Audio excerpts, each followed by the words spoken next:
All right, next up, back to the North Island for some Tuatara Conehead, one of the most prominent green hop beers around.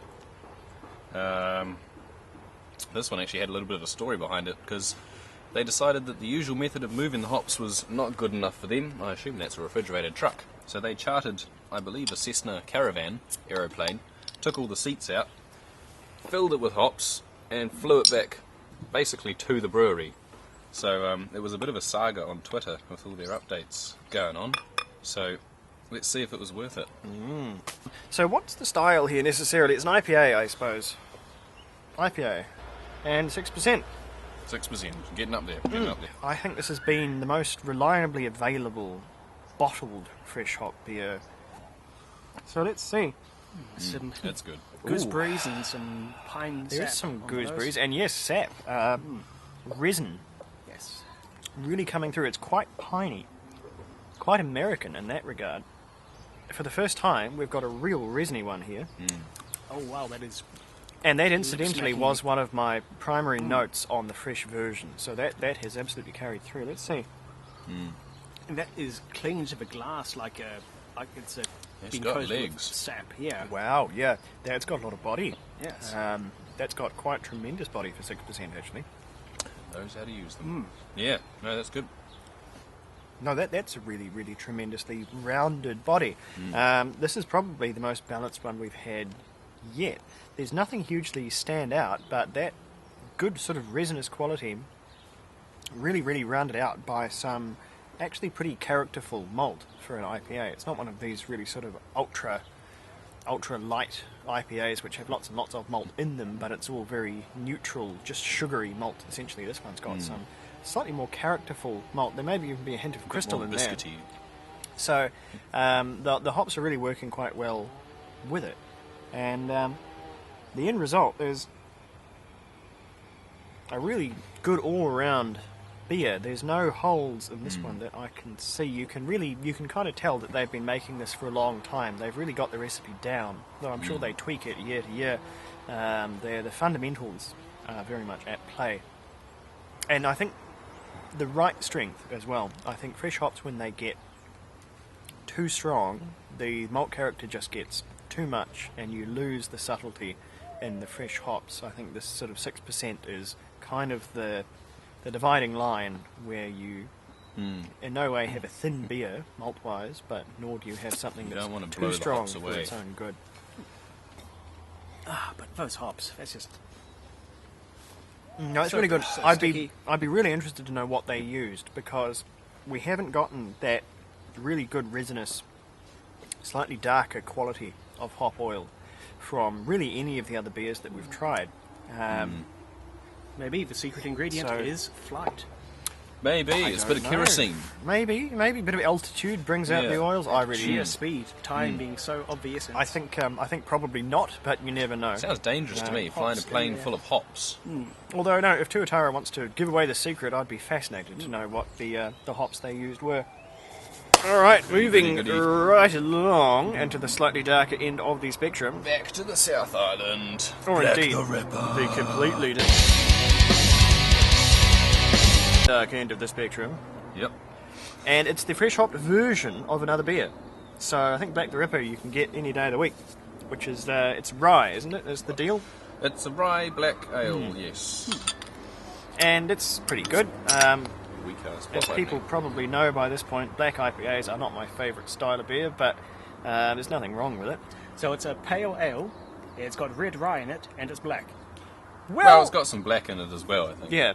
See, when people say it's a pale ale, only it's black, is when my mind starts to go. You just can't deal with it. Just But can't deal with yeah. Anyway, it's And it has IPA in the name. yeah. it. It's black, but it's Pale not isn't- Black. It's just a very, very dark. It is quite dark. It's Ready. I mean, you could facetiously say it's a bit like Coca-Cola, you know. It's because of that kind of colour and Only that kind of opacity too. So I think, without tasting this at all, that it's going to have a pretty high hill to climb to express a lot of fresh hop character because one, it's quite a strong IPA style, and secondly, it's black, so it'll have quite a lot of dark strong malt character through. So the hops are going to have to fight really, really hard to get I exposure. reckon I So can smell the sovereign we'll there. have to see. Yeah, those hops are punching above the weight. It smells very sweet, very lollipop-like. Some chopper chops going on. Wow. Yep. No, I it's like sweet and juicy. Not overly complex, but pretty good. But of course, you can't smell the black malts, so the real test's going to come in the palate. And there we are.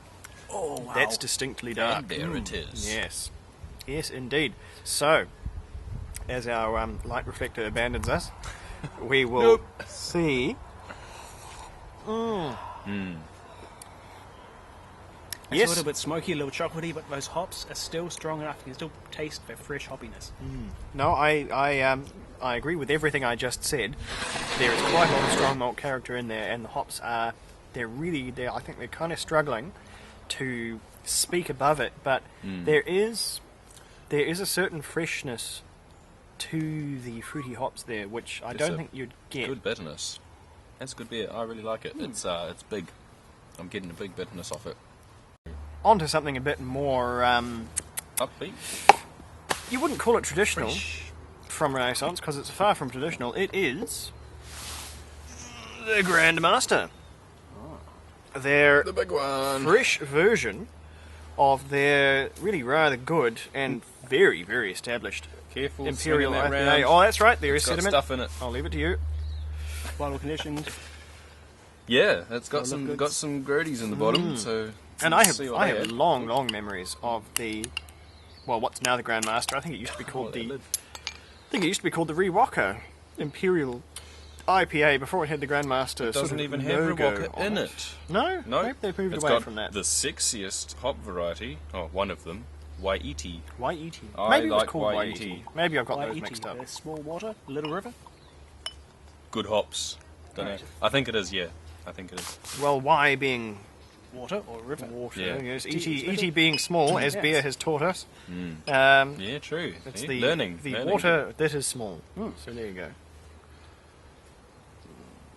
Well, it's not small though, is it? 9% ABV. Yes, Yeah, that yeah. is that is very much a double beer there.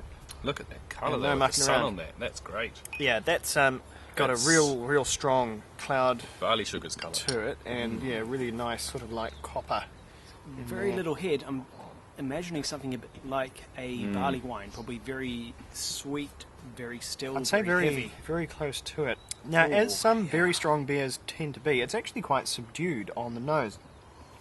There's fresh fruit, but it's more of it's almost a tinned fruit salad. It's a really sweet, really quite pungent. Fresh fruit, only more of a tinned fruit. Well, you know, as in Fresh from the tin. uncooked, you know. Yeah. Poor mango. Pineapple, there you go. There you go, pineapple as well.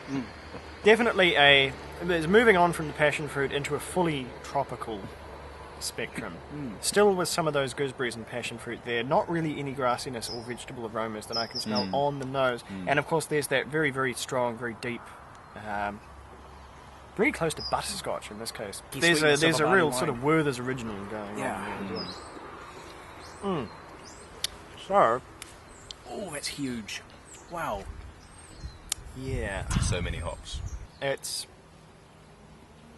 really difficult to tease out any fresh hop flavours from it because initially you get this enormous hit of the tremendous quantity of malt that's in there.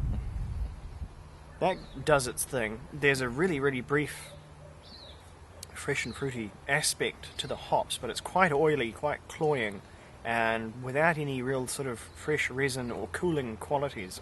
And then almost immediately after that you get the very strong bitter which comes in. So it's multi-layered, but it goes by rather fast. So that makes it a little bit tricky to really Multi-layered. see what's going on. There we go. An invertent malt pun. There, this year I think it's just as good, if not a little better, than the normal Grandmaster. I think there's a bit more going on. just a bit. Was I to present a theory, I think what can go wrong with some of the fresh hopped beers is if you put too much of them in the boil and you simply boil the plant matter for too long, then I think that's where you get the slightly sort of boiled cabbage when you really, really do cook it. Oh no, the chlorophyll whenever just regular vegetation starts Well, to a lot leach of out. these beers are probably hop backing. So I think that's going to be the way to do it. late editions are the way, and I think most breweries have figured that out. We've tried a couple of things which we haven't had here today, fresh hopped versions, usually from the casks, but they've had a real unpleasant vegetable funk to them. But if you're into your double IPAs, I think it's certainly one of the good ones. Is engaging, but it's also formidable. It's so Demerara strong and so on the heavy. end. Really, do Just a little bit, yeah. bit of old cane sugar. Yeah. I don't get that myself, Big but brown sweetness. there's a great many things going on in here. No, a good complex beer, as it should be, because Definitely. you want to encourage sipping with this sort of stuff, not drinking necessarily. That's the one.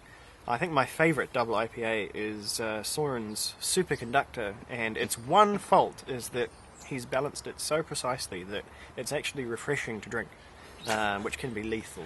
But Refreshing in one aspect. maybe. anyway, lovely, and a good way to finish on. So that has been our little lineup of fresh hop beers, and I think more or less we can say we're very pleased. Yes. I don't think any of them has really suffered from going in the bottle, so No. either breweries are getting better at preserving that fresh hop flavour. No, I'm very, very pleased with these. I've enjoyed almost all of them, You've done good. and none of them have had any real bad faults. Anyway, that has been the Sesh with our review of the bottled fresh hop lineup. I hope that has been informative. The fresh hop piece of advice: don't wait.